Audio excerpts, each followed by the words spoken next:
Hi all, welcome back to my channel. So आज की इस वीडियो में हम हमारे लॉ ऑफ इंडिसेस के टॉपिक को कंटिन्यू करने वाले हैं। तो आज हम हमारे क्वेश्चन नंबर 7 को सॉल्व करने वाले हैं, जो कि मैंने यहाँ पर ऑलरेडी लिख लिया है। तो अगर आप यहाँ पर देखोगे तो 27 का पावर 2n/3 गिवन है, 8 का पावर -n/6 गिवन है, 18 का पावर -n/2 गिवन है। जब हम लोग को इस टाइप का क्वेश्चन गिवन होगा तो सबसे पहले हम क्या करेंगे, अंदर वाला जो भी नंबर है सबसे पहले उसका हम लोग एलसीएम निकालेंगे। ठीक है, एलसीएम निकालेंगे। एलसीएम कैसे निकालेंगे? तो सबसे पहले हम 27 का एलसीएम निकालेंगे।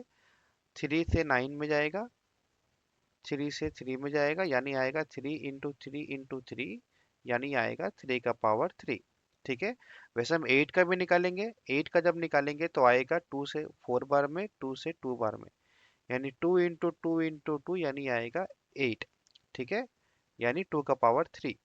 और यहाँ पर जो हमारा 18 गिवन है, अगर हम 18 का एलसीएम निकालेंगे तो 2 से डिवीजन देने से 9 बार में जाएगा, 3 से देने से 3 बार में जाएगा, यानी 2 इंटू 3 यानी 2 इंटू 3 का स्क्वायर। ठीक है, यानी मैंने यहाँ पर मेरे तीनों ही गिवन जो नंबर्स था उसका मैंने यहाँ पर एक बार एलसीएम निकाल लिया। एलसीएम निकालने के बाद में मैं यहाँ पर जिसका जो एलसीएम आया है उसका वो एलसीएम यहाँ पर लिख दूंगा। ठीक है, यानी मैं यहाँ पे लिखने वाला हूँ 27 की जगह पे 3 का पावर 3 होल का पावर 2n/3। ये मेरा पहला वाला पार्ट है। 8 की जगह लिखने वाला हूँ 2 का पावर 3 और लिखने वाला हूँ -n/6। और यहाँ पर 18 की जगह लिखने वाला हूँ 2 इंटू 3 का स्क्वायर होल का पावर -n/2। ठीक है, जो जिस नंबर का मैंने जैसा एलसीएम निकाला था उस नंबर की जगह पे मैंने उसका एलसीएम वाला नंबर को यहाँ पर रिप्लेस कर दिया। अब यहाँ पे देखो, अंदर में 3 का पावर 3 है, बाहर में 2n/3 है, यानी यहाँ पर हमारा फॉर्मूला अप्लाई होगा। अगर a का पावर m है, बाहर में पावर अगर n है, तो फॉर्मूला बन जाता है a का पावर m इंटू n, यानी दोनों का पावर जो है वो मल्टीप्लाई हो जाता है। ठीक है, यानी यहाँ पर हमारा हो जाएगा 3 का पावर 3 इंटू 2n/3, दोनों का पावर मल्टीप्लाई हो गया। यहाँ पर भी सेम अप्लाई होगा, 3 इंटू -n/6 यहाँ भी अप्लाई हो गया। और यहाँ पर भी अंदर में एक पावर है, बाहर में एक पावर है, इसका मतलब है -n/2 जो है वो सब में अप्लाई हो जाएगा, यानी 2 का पावर -n/2 इंटू 3 स्क्वायर का पावर -n/2। ठीक है, यानी मैं क्या करा, अंदर बाहर वाले पावर को सब में अप्लाई कर दिया, यानी यहाँ से 3 कैंसिल, यहाँ से 3 2 जा 6 कैंसिल, या और तो कुछ नहीं जा रहा, यानी यहाँ पर आएगा 3 का पावर 2n इंटू 2 का पावर -n/2 बाई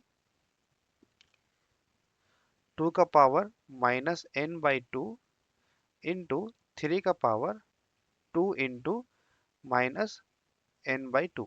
ठीक है, अब यहाँ पर देखो आप, ऊपर में है 2 का पावर -n/2, नीचे में है 2 का पावर -n/2, यानी ये वाला पार्ट पूरा पूरी कैंसल आउट हो गया। ठीक है, यहाँ पर 2 कैंसिल हुआ, यानी अल्टीमेटली हमारा बचा 3 का पावर 2n, ऊपर में बचा और नीचे में बचा 3 का पावर -n। यानी यहाँ पर भी एक फॉर्मूला अप्लाई होगा, जो कि है, अगर a का पावर m रहा बाई a का पावर n रहा, दोनों में अगर बेस सेम है तो पावर जो है वो माइनस हो जाता है। ठीक है, अगर दोनों का नंबर का बेस सेम है तो हमारा पावर जो है वो माइनस हो जाता है। ठीक है, यानी यहाँ पर हमारा पावर है 3 का पावर 2n, उसमें से हम नीचे वाले पावर को माइनस करेंगे, यानी ये बन जाएगा हमारा 3 का पावर 2n प्लस n, क्योंकि बाहर में एक पावर माइनस था, अंदर में एक साइन माइनस है, यानी ये बन जाएगा 3 का पावर 3n। ये है हमारा final answer of question number 7 का 1। ठीक है, तो आई होप आप लोगों को इस क्वेश्चन का सॉल्यूशन समझ में आया होगा, और मैंने step by step, line by line आप लोगों को समझाया है, विथ कौन सा फॉर्मूला कहाँ पर अप्लाई हो रहा है वो भी मैं आपको दिखाते हुए चल रहा हूँ।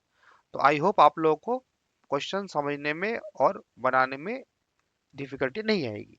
अब मैं हमारा क्वेश्चन नंबर 2 लिखने वाला हूँ 7 का, जो कि है 5 इंटू 25 का पावर n+1 माइनस 25 इंटू 5 का पावर 2n बाई 5 इंटू 5 का पावर 2n+3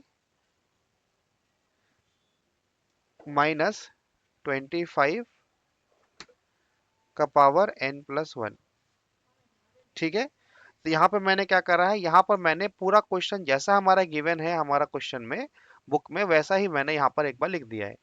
उसके बाद अब मैं यहाँ पे क्या करने वाला हूँ, मैं यहाँ पर जहां जहां पर पॉइंट था, इस पॉइंट का मतलब अल्टीमेटली हम समझेंगे कि वो मल्टीप्लीकेशन का साइन है।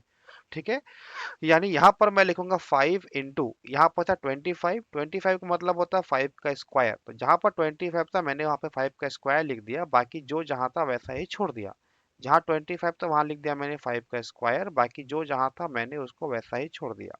ठीक है, बाई 5 इंटू, यहाँ पर है 5 का पावर 2n+3, यहाँ पे 25 नहीं था इसलिए मैंने कुछ नहीं किया, यहाँ पर 25 था, यानी यहाँ पर मैं इसको इरेज कर देता हूँ।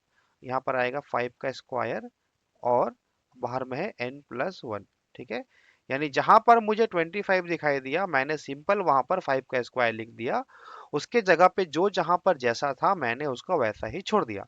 इसके बाद यहाँ पर हम एक फॉर्मूला अप्लाई करने वाले हैं जो कि है a का पावर अगर m अंदर में है, बाहर में कॉमन पावर n है, यानी a का पावर जो है m इंटू n हो जाता है, यानी दोनों का पावर क्या हो जाता है, मल्टीप्लीकेशन हो जाता है। ठीक है, ओके। उस तो यहाँ पे मैं अप्लाई करने वाला हूँ 5 इंटू, यहाँ पर हमारा बन जाएगा 5 का स्क्वायर 2n+2। 2 जो है वो n से भी मल्टीप्लाई होगा, यहाँ पे 2 जो है वो n से मल्टीप्लाई होगा, 2 जो है वो 1 से मल्टीप्लाई होगा, तो वो बन जाएगा 2n+2। ठीक है, माइनस, यहाँ पर मैं 5 का स्क्वायर छोड़ दूंगा, इंटू 5 का पावर 2n को भी छोड़ दूंगा, बाई यहाँ पर 5 5 को छोड़ दूंगा वैसे ही, और 5 का पावर 2n+3 को भी छोड़ दूंगा। यहाँ पर ये जो अंदर में 2 है और बाहर में n+1 है, 2 n से इंटू होगा और 2 1 से इंटू होगा, दोनों से इंटू होगा, यानी यहाँ पर हमारा बन जाएगा फाइनल आंसर 2n+2। ठीक है, ये हमारा करंट करंट इक्वेशन। उसके बाद यहाँ पर देखो, यहाँ पर एक और फॉर्मूला अप्लाई करने वाला हूँ। अगर a का पावर m रहे और a का पावर n रहे, दोनों का बेस अगर सेम हो, बीच में मल्टीप्लिकेशन हो, तो दोनों का पावर जो है वो क्या हो जाता है, ऐड हो जाता है। यानी यहाँ पर अगर आप देखोगे तो 5 का पावर कुछ नहीं, यानी यहाँ पर 1 है, तो यहाँ पर बीच में मल्टीप्लिकेशन है, दोनों का बेस सेम है, तो यहाँ पर 5 का पावर हो जाएगा 1+2n+2, दोनों का पावर ऐड हो जाएगा। यहाँ पर -5 इंटू 2+2n, ठीक है, दोनों का पावर ऐड हो गया। यहाँ पर बचा 5 का पावर, यहाँ पर भी कुछ नहीं यानी 1 है, यानी 5 का पावर 1+2n+3, यहाँ पर हमारा बन जाएगा 5 का पावर 2n+2। ठीक है, यानी ये हमारा करंट इक्वेशन आया। अब मैं क्या करूंगा, सब कुछ ऐड कर दूंगा, नहीं यहाँ पर बचेगा 5 का पावर 3+2n माइनस 5 का पावर 2+2n बाई 5 का पावर 4+2n माइनस 5 का पावर 2n+2, ये हमारा करंट इक्वेशन है। अच्छा, इसके बाद में अगर आप देखोगे यहाँ पर, तो यहाँ पर अगर मैं लिख सकता हूँ a का पावर m इंटू a का power n equal to a का पावर m+n, करेक्ट, ये मेरा फॉर्मूला है। यानी मैं a का पावर m+n से भी तो लिख सकता हूँ कि a का पावर m इंटू a का पावर n, राइट, यानी मैं प्लस वाले चीज को भी तोड़ के लिख सकता हूँ। यानी यहाँ पर अगर आप देखोगे तो 5 का पावर जो है वो 3+2n है, यानी 5 का ये मेरा एक पावर है और ये मेरा दूसरा पावर है, यानी इसके जगह पे मैं लिख सकता हूँ 5 का पावर 3 इंटू 5 का पावर 2n, यहाँ पे लिख सकता हूँ मैं 5 का पावर 2 इंटू 5 का पावर 2n, यानी यहाँ पर मैं प्लस वाले चीज को तोड़ के लिख रहा हूँ, यानी यहाँ लिखूंगा 5 का पावर 4 इंटू 5 का पावर 2n, और यहाँ लिखूंगा 5 का पावर 2n इंटू 5 का पावर 2, राइट। यहाँ पर मैं लिख सकता हूँ इस पर्टिकुलर इक्वेशन को इस फॉर्म में। तो यहाँ से अगर आप देखोगे तो मेरा इक्वेशन क्या बन रहा है, 5 का पावर 3, यानी आप देखो, आप ऊपर वाले सेक्शन में 5 का पावर 2n जो है वो दोनों के पास में है, नीचे वाले सेक्शन में भी 5 का पावर 2n जो है वो दोनों के पास में है।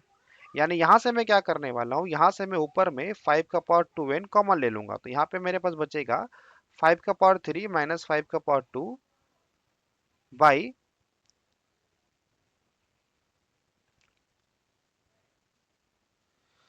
5 का पावर 2n कॉमन ले लूंगा, तो बचेगा 5 का पावर 4 माइनस 5 का पावर 2। ठीक है, यानी मैंने ऊपर और नीचे दोनों ही सेक्शन में से 5 का पावर 2n कॉमन ले लिया था। अब देखो यहाँ पर 5 का पावर 2n, 5 का पावर 2n मेरा कैंसिल हो गया। ऊपर में क्या बचा? ऊपर में बचा 5 का पावर 3 माइनस 5 का पावर 2 बाई 5 का पावर 4 माइनस 5 का पावर 2। ये मेरा करंट इक्वेशन बना। यानी 5 का पावर 3 का मतलब है 5 इंटू 5 इंटू 5 यानी 125। और 5 का पावर 4 का मतलब है 5 इंटू 5 इंटू 5 इंटू 5 यानी आएगा 625। यानी यहाँ पर मैं लिखूंगा 125 माइनस 25 बाई 625 माइनस 25। ठीक है, यानी यहाँ पर मैं सबके पावर को सॉल्व करके यहाँ पर लिख चुका हूँ। यानी ऊपर में बचेगा 100, नीचे में बचेगा 600, क्योंकि 125 माइनस 25 100, 625 माइनस 25 यानी 600। यानी यहाँ से मेरा आंसर आएगा 1/6। ये मेरा फाइनल आंसर आएगा। ठीक है, तो आई होप आप लोगों को ये समझ में आया होगा कि इस क्वेश्चन को थोड़ा लेंथी था ये, लेकिन इसका बनाने का तरीका यही है। अगर आप स्टेप बाय स्टेप चलोगे तो मे बी आपको 2-1 मिनट ज़्यादा लगेगा दूसरों से, बट आपका आंसर का एक्यूरेसी जो है एकदम करेक्ट होगा और आपका आंसर एकदम करेक्ट आएगा। ठीक है, यानी मैंने आप लोगों को आज यहाँ पर 7 नंबर क्वेश्चन का 1 और 2 दोनों क्वेश्चन करा दिया है with all the given step by step और फॉर्मूलाज, ताकि आप लोगों को क्वेश्चन बनाने में आसानी हो। ठीक है, तो आई होप आप लोग को आज का वीडियो पसंद आया हो। अगर आपको वीडियो पसंद आया तो आप लाइक जरूर करें। अगर आप चैनल पर नए हैं और आप चाहते हैं कि ऐसा ही वीडियोस आपको और देखने को मिले तो आप मेरे चैनल को सब्सक्राइब करें, ताकि आपको आने वाले वीडियो का नोटिफिकेशन आपको मिलता रहे। So thank you so much for watching my video.